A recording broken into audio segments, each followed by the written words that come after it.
All right, so since the crowd has more or less finished trickling in, why don't we just go get started? After all, what's 7 minutes, right?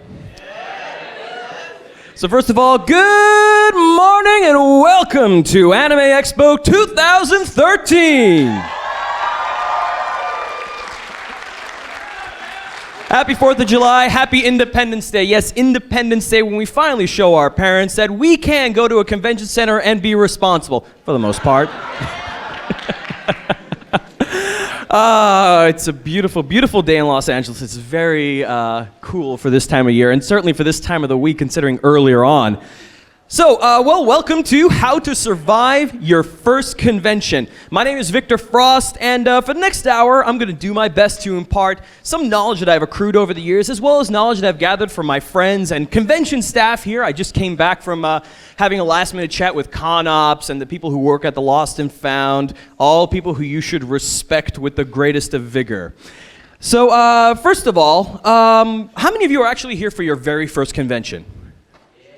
Oh, brilliant. I have hit my target demographics. Beautiful. So no doubt you have a lot of questions, probably the first of which is, well, why should you listen to me? And that's a very reasonable question. After all, you don't know me from a hole in the wall. Well, to answer that, I've been to a great many conventions, trade shows, and conferences.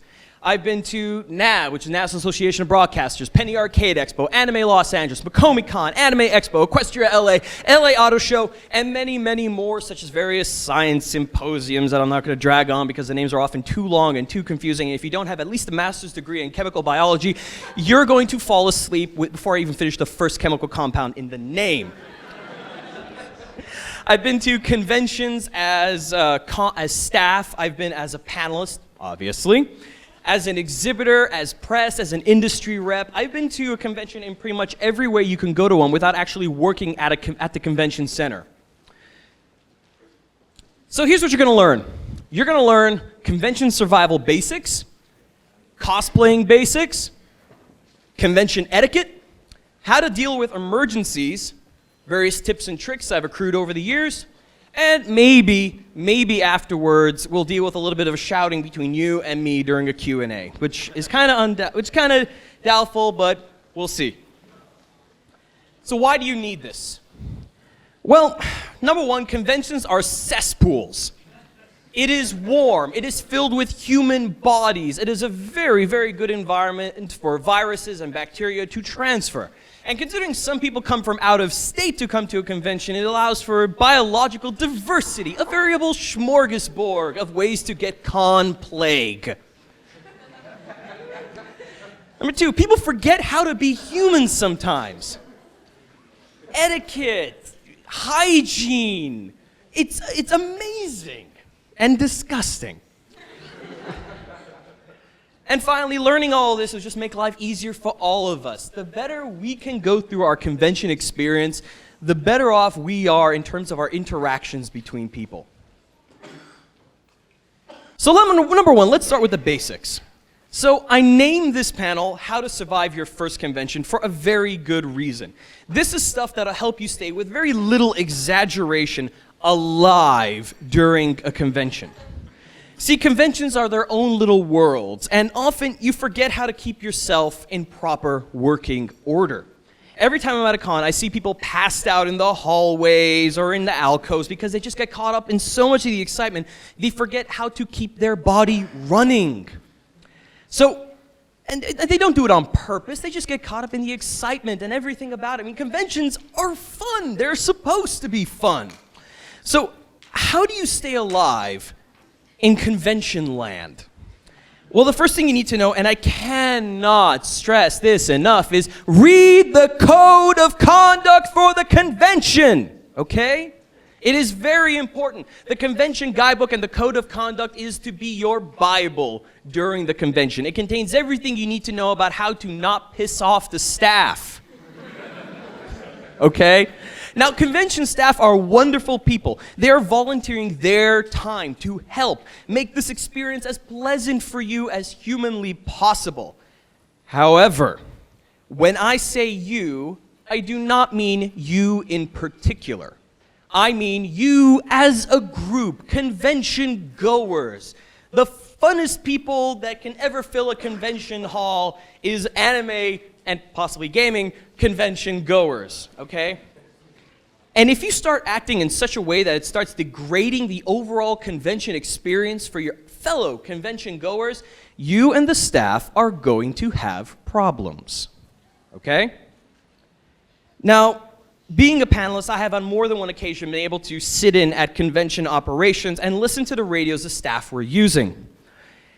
If one staff member notices you doing something stupid, let me tell you something about convention staff. It is like a hive mind once they get those walkie-talkies in. They will all know that it is you in the one-piece cosplay with the red bandana on the head, running around, jumping off the walls like you've just had 80 cans of Red Bull, okay? They will know.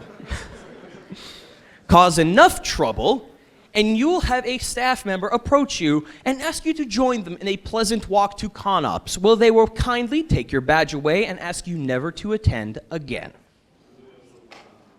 This is no exaggeration. Have you ever heard of Manfay? Exactly. That's why. Now here's a basic rules that you need to know here. Here's one of them. Number 2 in the basic rules. The 6-2-1 rule.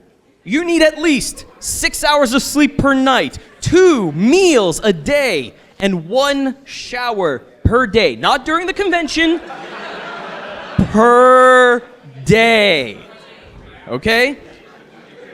If you cannot follow these rules, you'll be walking around with a compromised immune system. Con plague is a real thing, okay? Even if you don't get sick during the convention, you do not want to have to deal with the 2 weeks afterwards. In terms of meals, some people just forget this, but I'm talking real meals, not snacks, not just snacks. There are tons of food options here around the LA Convention Center. We have street vendors that walk around pushing their little carts with the grill tops on top. Don't ask me how they welded it together. It's amazing. You have food trucks. You have tons of local restaurants. If you're over 21, I personally advocate the Yard House. Good place. And even if you are at the worst comes worst of it, there are supermarkets around here. There's a Ralph's, there's a Super Target. I don't even live around here, but I know that at least.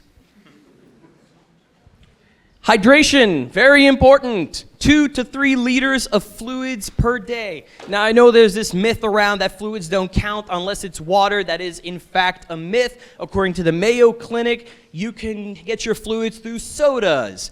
That is not the best of ideas. Or coffee, also not a good idea. Coffee is a natural diuretic.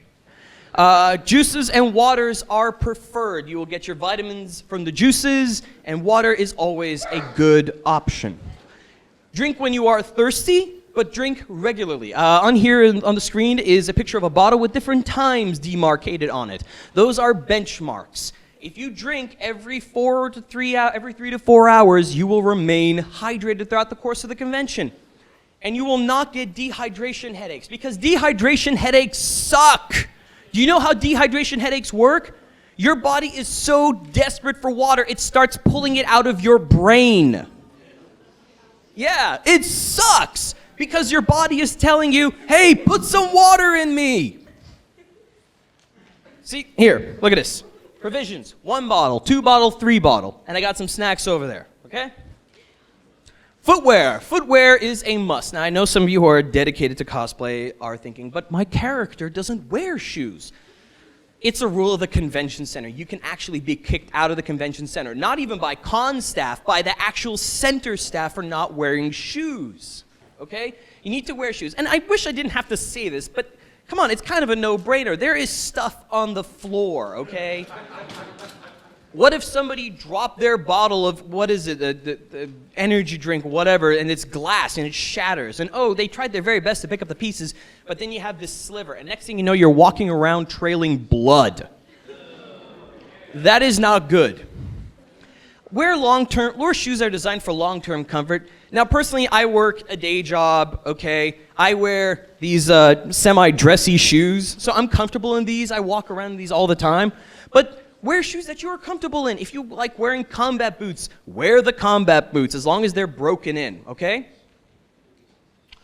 And some essential carry-ons you need to know to have here. You got your 621 provisions, you got your convention center map, and your guidebook, handily all in one. Look at that. Cell phone charger and batteries, okay? To make sure you are topped up throughout the convention. Gums and mints, because, after a day of eating just your 621 provisions, your breath is going to be a little... And a comfortable bag. Now, personally, I have one of these roly-poly guys here, so it's comfortable because I don't have to carry it. Now, here's some examples of what goes into my bag. So, I have my bottle, my snacks, of course, got my convention guidebook, and then I got this puppy. This is a 10 amp hour scooter 12-volt battery. And I have it just so I can plug in one of these guys, which if you can't see all the way in the back is one of those car cell phone chargers. I never have to touch a plug throughout the entire day. So, if you can get one of those backup batteries, that's good. Optional carry-ons that will make you a convention-going god, okay? Power strip, very wonderful. There are not enough plugs in this convention center for everybody, okay? And with people wanting to top up their laptops or charge their 3DSs or their PS Vitas or whatever, and not to mention the occasional people setting up raves with home speaker systems they've bought in. I'm talking full amps, speakers about yay high. There's not enough plugs. Extension cords in case someone has fallen asleep in front of a plug, okay? You want a small notepad and a pen, because when you're meeting people, they're fun. You want to exchange email addresses or whatever. Having one of these is good. Also, if you're learning about changes in the convention schedule, I don't know. For example, that workshops 1 and 2 are switched. They actually are. Keep this in mind. Workshops 1 and 2 are switched. They are wrong on the guidebook there. You're going to want to remember that. So you're going to write it down so you don't forget. Also, bring a dedicated camera, because there are some cosplays that your 5 megapixel cell phone camera just does not do justice to. So I have here my little 14 megapixel camera. Take pictures of very nice cosplays. And bring your DS or PSP. There is a gentleman over there on that side who has been walking around with his 3DS. He's playing Animal Crossing probably right now. And, yeah, that guy. Hey, guy, what's up?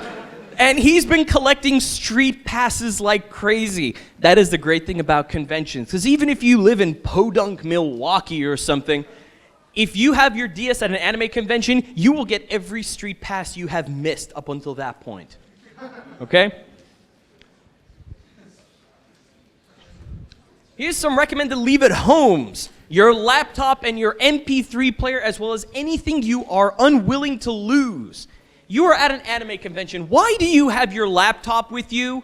There is programming throughout the entire day. Failing that, there is the board gaming room, okay? And the awesome room where they have all the cool arcade machines.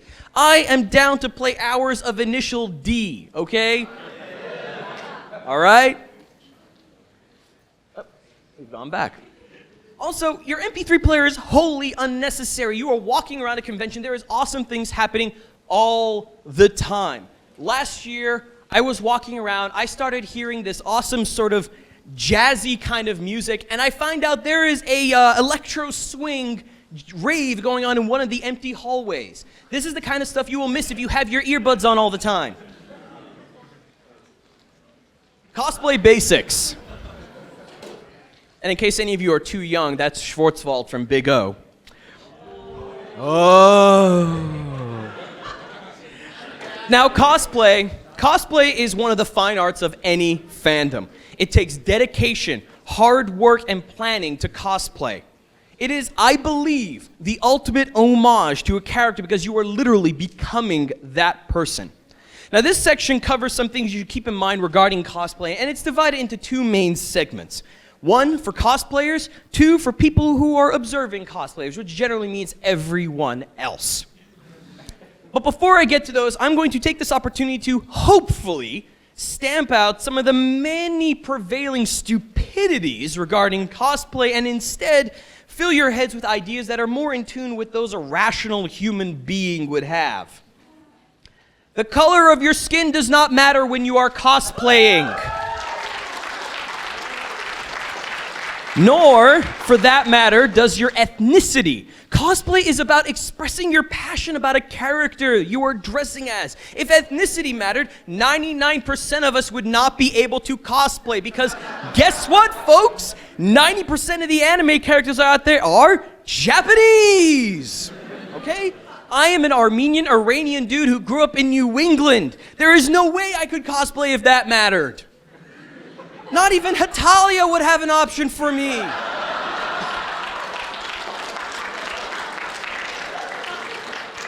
Number 2, gender does not matter, okay? On the internet, there is a thing that exists called Rule 63, which states that for every fictional character, there exists a counterpart of the opposite gender.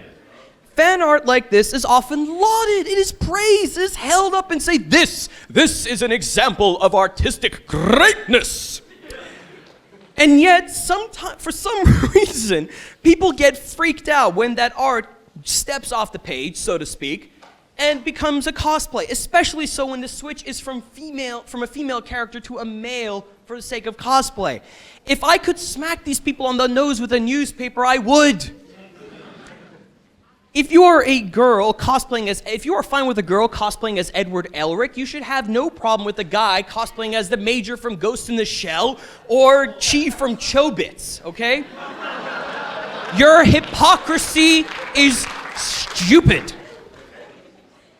Number 3, your physique does not matter, okay?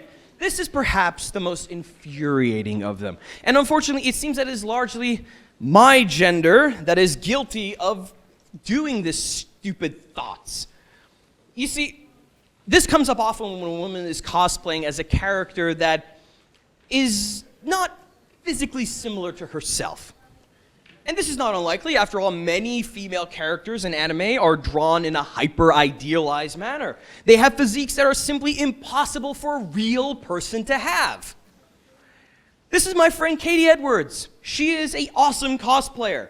And this is what she has to say about this. She says, being the same body type of a character you're playing, quote, helps add to the effect but isn't necessary. We aren't cartoons and basically no one has cartoon proportions.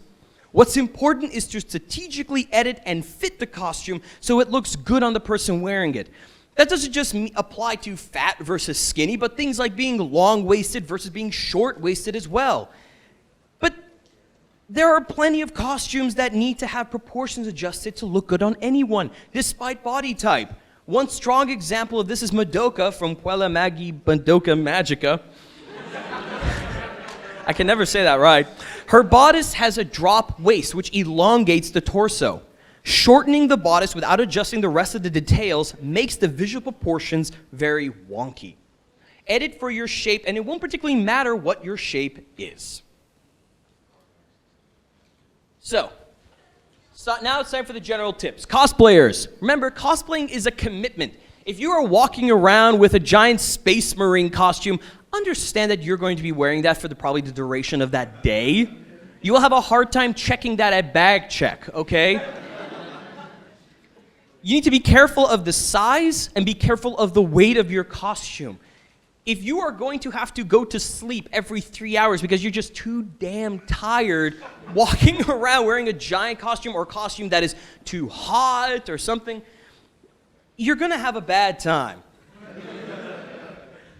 And finally, be careful of your surroundings. I mean, it's hard.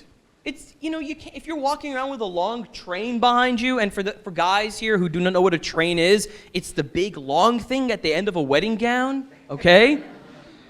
And people start stepping on it or ripping it, your costume, your hard work is going to be ruined.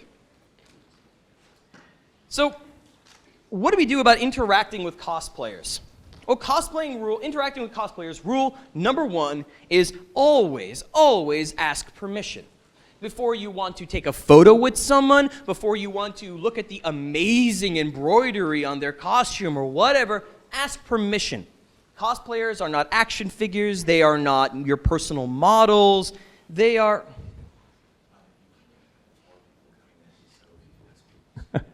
Hi, yeah. Okay, so I've been just informed that we have more people coming in. See, like, for example, those two wonderful people there, Supergirl and the V for Vendetta guy. So if you guys could just scoot in. Yeah, seriously, scoot in. If you have empty seats between you, scoot in. It is common courtesy. This room does have a seating limit. So, yeah. A very courteous of you. Congratulations, you have passed being a human test number 1. So yeah, always ask permission. They're not your personal models. They are not dolls that you can position to your liking. They are human beings, and they have personal space. There are people who say that, well, if you come to a convention and you're cosplaying, you'll have to deal with a certain amount of attention being dealt to you. Yeah, but that doesn't mean you can go touch people. What the heck? Okay? Now, if I could have a cosplayer as a volunteer, I'd like to demonstrate the... Oh, over there. Yeah, you. Yeah, you put your hand up, didn't you? Oh, you put your hand up. Okay, yeah, come on then, up here. All right, so, yeah, come over here. Hi, how you doing? Great, how are you?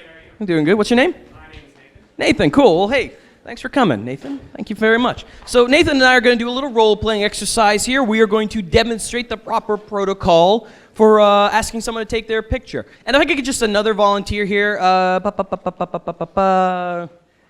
Yeah, you, come on. You two already know each other. It's fine. All right, so I'm going to entrust you with this camera. This camera is your life now. You break this, you are on camera. You are on 2 cameras, and that one is much better. So, okay, so let me see this for a second. Okay. Hi, hey, do you mind if I take a picture with you? Yeah. Oh, fantastic. Could you hold this camera, please? I mean, I'm not really one for selfies. They're kind of unpopular on Imgur these days. So, okay, so, like, do you want to do a pose or something, or? Sure, man. All right, so what do you want to do? Just, these sounds. All right, so, can I go like this? Is that all right? No? That's not okay? Hey, no big, man. It's cool. All right, so ready? So come back here. You're too close to the camera, man. Ready? 3. Go. You give us the countdown for it. Ready? 2, 3. Yeah. You actually have to hold the button. Did it take a picture? Sweet. Hey, man, thank you very much. I appreciate that. Oh, hey, just a quick question. Like, what is this made of, your jacket? Because it looks homemade. I don't remember. Oh, that's cool. Oh, man, hey, that is pretty awesome that you made your costume. Hey, have a great convention. Thank you so much. And thank you so much, too. Thanks for being a good sport. All right. And let's just see how this picture came out, because I'm kind of interested here. Taking time away from the panel. Oh, this came out really good. Hey, do you guys want to see this, too? Hey, come here. Here we go. Ready? Ready? Ready? Boom, boom, boom, boom, boom, boom, boom. Ta-da! Very nice. Look at that. See, I don't have to show my camera. I'll just insert it in post-production. So cosplayers are people. They're people. Strange as it may seem to believe that we are all people, if you have a solipsistic philosophy. They are all people, all of them. And they can refuse, no reason required. That does not mean if they say no, for example, in the example here, he said no, that was it, done. And don't stalk cosplayers. If you see a really good cosplayer and you just want to talk to them, respect that they have lives, okay? They want to go see that awesome, I don't know, remote control Tachikoma building panel or something. I don't know. Next, convention etiquette. This is basic stuff, okay? Now, I said at the beginning that sometimes people forget how to be human beings. And this is what I was mostly referring to. It seems that some people just leave all of their manners and such at home when they come to conventions, and that simply will not do. But in addition to what your parents and Mr. Rogers taught you, there's, a general rule of thumb is you need to ask yourself, are you the kind of person Mr. Rogers knew you could be?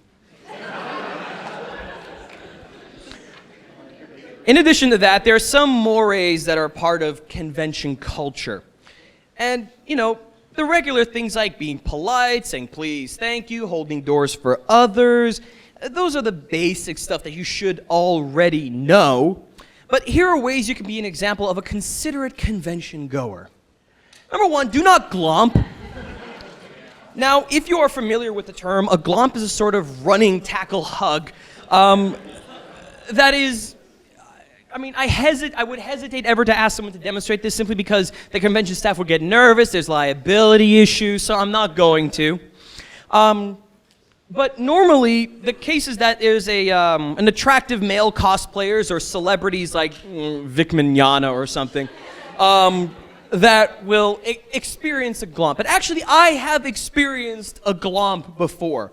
Last year, I did a panel about My Little Pony sound design, and some girls, no more than 16 or 17, came up on stage afterwards and asked if they could give me a hug. Now, I'm a decent guy, so I'm like, okay, sure, why not? Whatevs. So, and I have no idea why they want to hug me. But I digress. Anyways, the next day I'm standing around talking to some friends, and suddenly I feel a little pressure on my back. And then suddenly the full force of like 3 teenage girls is landing on me and it just knocks me forward. It was the strangest experience in my life. So trying to be the responsible adult that I was, I told them, hey, listen guys, you really ought not do that. Why? Well, it's because it's technically assault. Last thing, this is just me, but for me, it'd be kind of a downer being pulled out of a convention center by 2 police officers. I mean, it's just, I don't know, it's kind of an inconvenience. So, and also, you don't want to get banned from the convention by doing that. In fact, I'm pretty sure it's in the code of conduct. Any unwanted or unapproved physical, like, touching, don't do that. So, and in general, someone could get hurt. You might run into someone who has a back problem or something. Number 2, treat the staff with respect. As I said earlier, staff members are giving their time to work the convention. If a staff member tells you to do or not do something, listen to them. 9 times out of 10, they're trying to keep you and your friends safe, okay?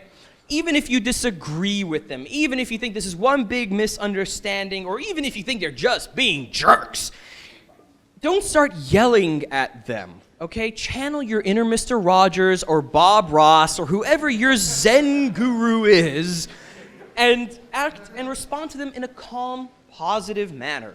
On that note, if you feel that a fellow attendee is acting dangerously, you should report them to convention staff.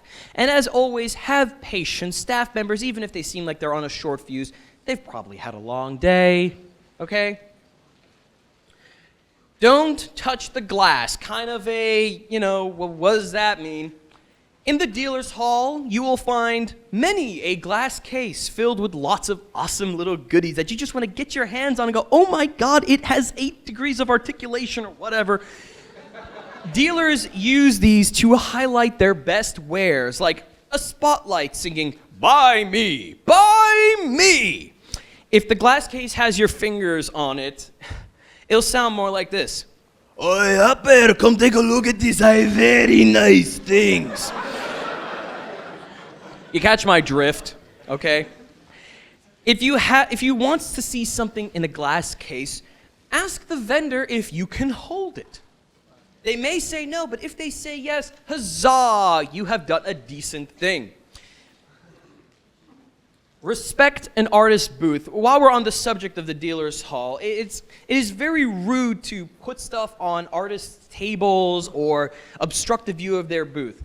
When it comes to an artist alley, they barely come out of a con breaking even most of the time.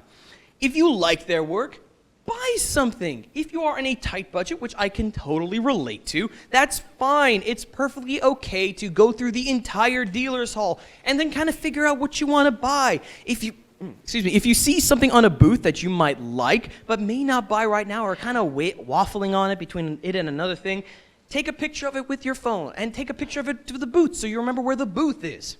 That way you'll remember it. Now, before I go on to give you my last etiquette tip, let me introduce you to my friend here. This is Churba. He is my co-host on my podcast, Friday Night Party Line. He is also an Australian, which means he faces death on a daily basis. In addition, he is a martial artist and former member of the Australian military. When I asked him what he thought I should tell you guys about, he said this. If you're going to take photos with and or for people, don't do it in the expletive thoroughfare or I will burn the heart right out of you. And he has a point. Crowding the hallways for pictures or dancing or for any other reason for that matter is obnoxious.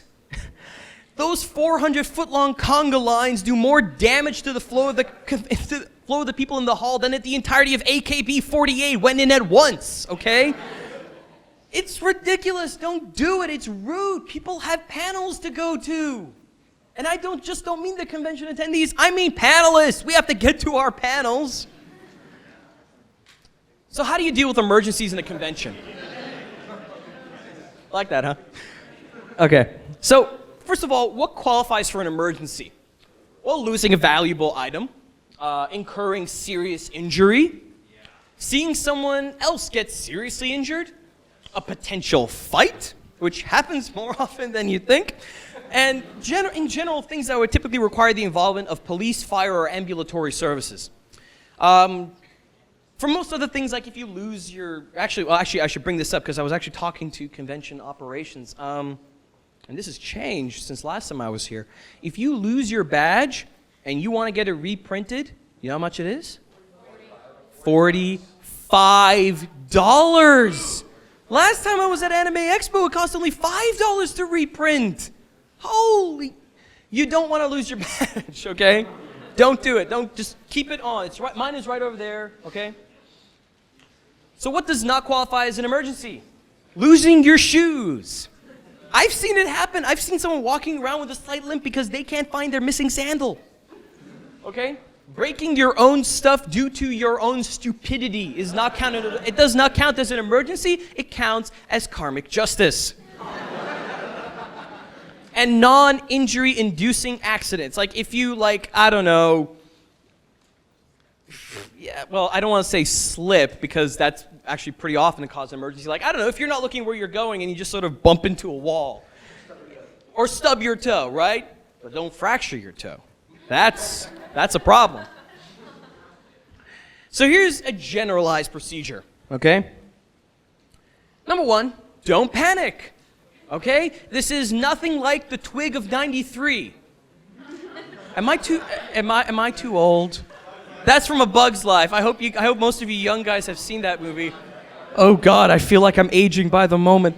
I am aging by the moment. Oh no.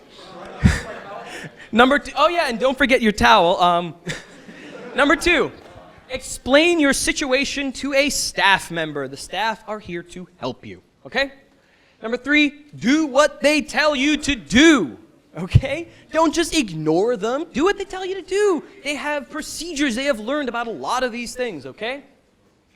And now if you're feeling a little bit adventurous, here comes the advanced protocol. Ready? Number one, don't panic.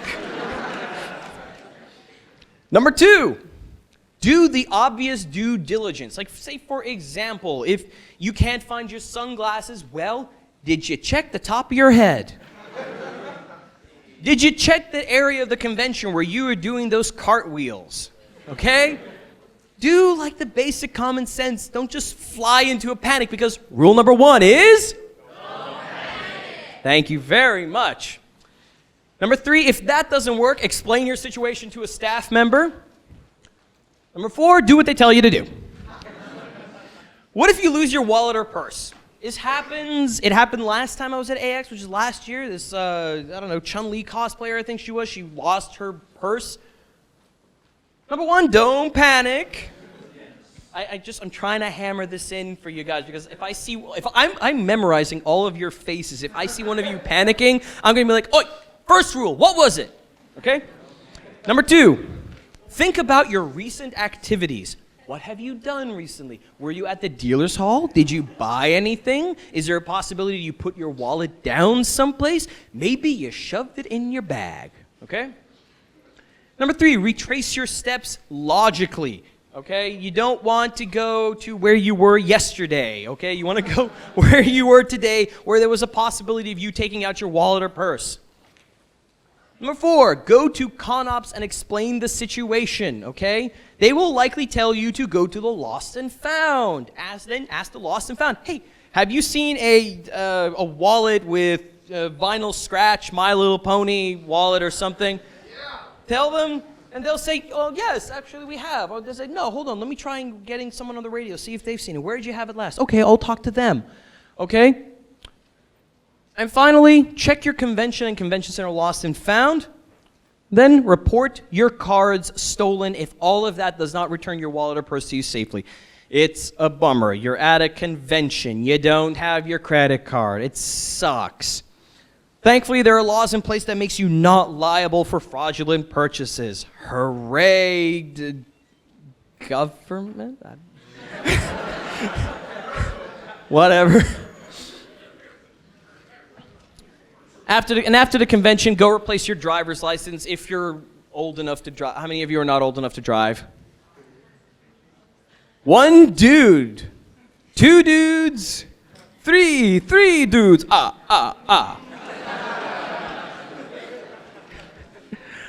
So what if you accidentally injure yourself? This is a problem, okay? Number 1? I'm so proud of all of you. Number 2, evaluate if you can or should move, okay? If you cannot move from your neck down, not a problem in that area. You have some other significant problems. But I mean, if your ankle is starting to swell or you have serious pain and you're kind of hobbling around like Quasimodo, you don't want to move, okay? Number 3, explain your situation to the nearest staff member. Doesn't matter if it's convention staff or convention center staff. They will figure out what to do with you. Number 4, follow their directions. Once they've figured out what to do with you, do what they tell you. They know what they're doing, okay? Number 5. Oh, no number 5. Hooray! So some final tips and tricks for all of you here. You don't need to go to every concert or autograph signing. It is logistically impossible. You'll be running around like crazy. It's just not gonna work. Look through your handy-dandy guidebook and figure out if you recognize anyone. No? Read the guest of honor descriptions to see if, well, maybe if you don't know their names, you may know that Vic Mignogna played Edward Elric in Full Metal Alchemist and you have a huge fangirl crush on him or something. Okay? Go to the keynote or the opening ceremonies once, then never again. Okay? It is pretty much the same every time. There are different guests, there may be a different person emceeing it, but it's basically the same. There are other panels going on here at the conventions, here in the rest of the convention that you may want to go to. You are not beholden to go to the opening ceremonies. Make your plans in sand. Consult your guidebook, look at the schedule, say, I'd really like to go to these, and these. But, if you get blocked in the alley by a 400-foot-long conga line, understand that these things happen. It's not the end of the world, okay? You can go in the middle. You can show up in the middle of the panel, and while some lesser, comfortable panelists may look at you and follow you throughout the entire way to your seating while talking in a monotone voice, they are not. They're there to entertain you, okay? On the same note, be considerate. If you're going to a convention, try to go with the group, but don't be afraid to leave your friends if there's something you're interested in, they're not. If you're going to the dealer's hall, say, oh, hey guys, I'm going to stop and take a look at this booth. At which case, they can either say, okay, we'll check it out too, or okay, well, meet us at point X. Thank goodness we all have cell phones where we can communicate with our friends on basically an instantaneous instance. There's another word there somewhere. Be safe about making friends at conventions. Now, I know we're all fans here. We all like our animes and we like our mangas and we like all these, comics and stuff like that. We like cosplaying, video games, board gaming. We have many things in common here. But that does not mean every one of us is, all in the head there. Some people are just weird, okay? And if you don't pick up on, if your weird radar doesn't start, ticking away when they're coming near you, maybe they're subtly weird. You'll find out in later discussions with them if they're weird or not. And for that very reason, don't give your phone number to random strangers. They may be like, oh my God, we'll be like best friends forever. No. No. You'll be like, oh, that's fantastic. Here, you can have my email address. That way, if you email me and you're weird, I can safely ignore you. Don't actually say that. But you need to be really safe about when you're making friends at cons. Do not shout out things during panels and lectures. Let me tell you a story. At Anime Los Angeles, I was doing a panel, and all throughout the panel, there was this one guy going, yeah, right, yeah, I'm with you, yeah. And I was just like, at one point during the panel, and if you guys look at my YouTube channel, you'll see this, I just stop and look at the guy, I'm like, are you done, dude? I know, it's not a nice thing to do, but, it goes back to the beginning. If you're doing something that'll degrade the convention experience for others, you're gonna run into bad times with someone, okay? And in this particular instance, it was me. Okay? So don't shout out things during panels and lectures. Next.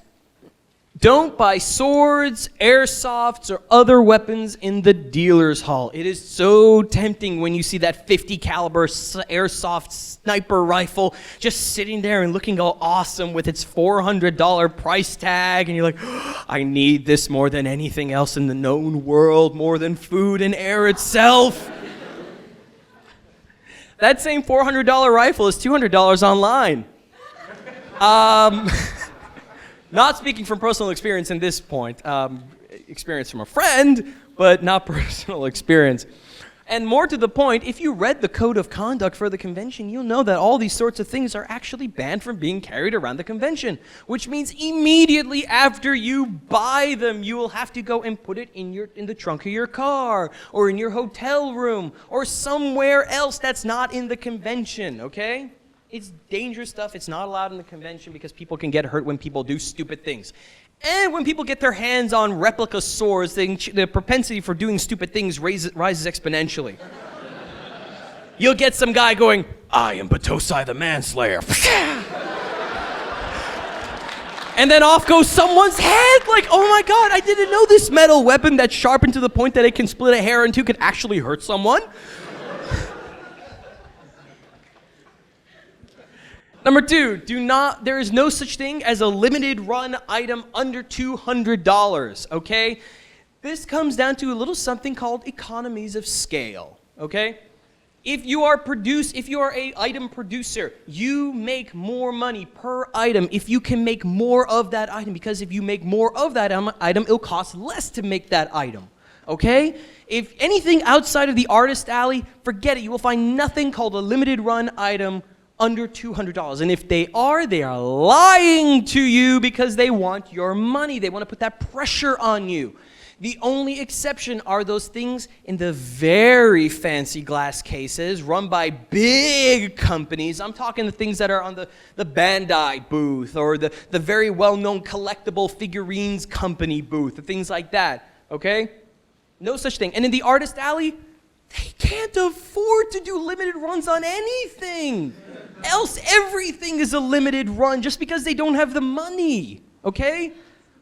So again, on that point, if you like something at an artist alley person's table, buy something, okay? It'll help them out tremendously, and they can continue living their dream as an artist, even if they're just eating ramen noodle bricks every day.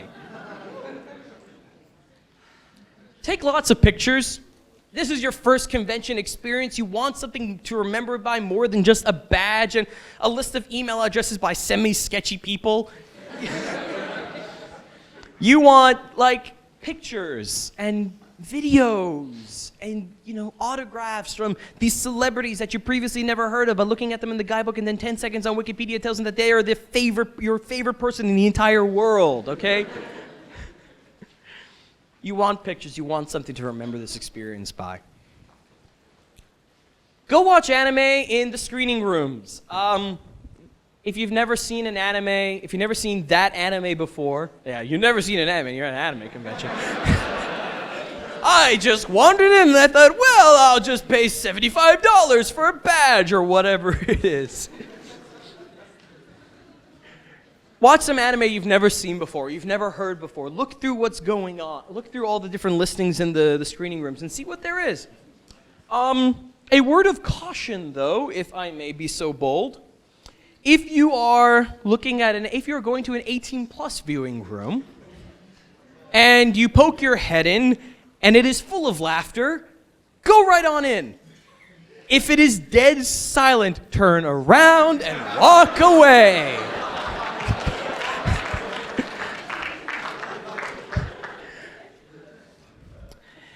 And go to my panels. And that's it, folks. My name is Victor Frost. This is the schedule of my next panels, and I hope you guys have an excellent Anime Expo 2013. It seems we have 10 minutes. So if you guys want to shout out questions one by one as I point to you, you can go ahead and do so. I will do